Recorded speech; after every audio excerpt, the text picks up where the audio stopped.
Hello, hello, and welcome to the show. My name is Isolde Trachtenberg, and I am thrilled that you are here. I'm happy to welcome you to The Creative Kind. This daily, raw, real, unedited show is all about helping you access that inner creative, that inner part of yourself, and bring it out for all the world to see.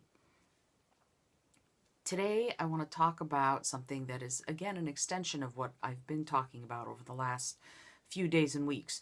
Yesterday, I talked about dedicating yourself to wherever you are.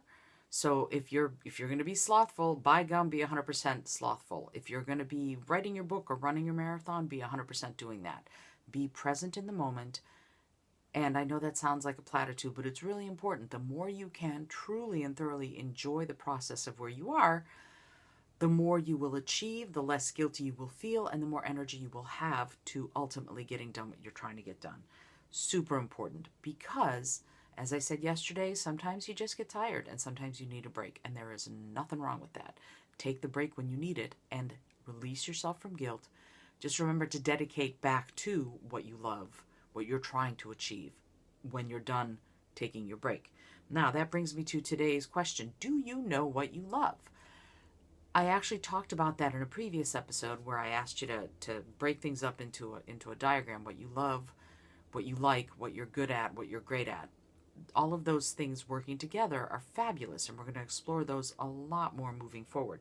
But right now, I want to know if you know how to digest that, if you know how to figure out what really brings you joy. Super important, because the more you do that, the more you lose yourself, the more you engage that right side of your brain, that's the creative side. And that's one of the things you'll notice when you are in that creative space. You lose time, you lose yourself. You sort of go into it and go, and you zone in, and then you pull yourself back out and you go, wow, 3 hours have passed. Where did they go?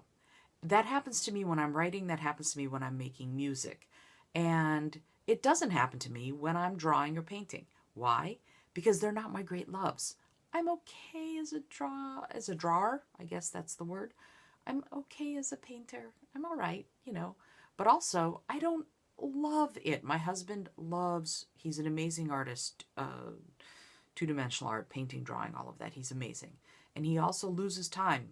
He'll spend 5 hours doing something and sort of come back out. I, on the other hand, for me, it's an exercise to draw or paint. It's not something that makes me go, yes, this fulfills me and thrills me and chills me.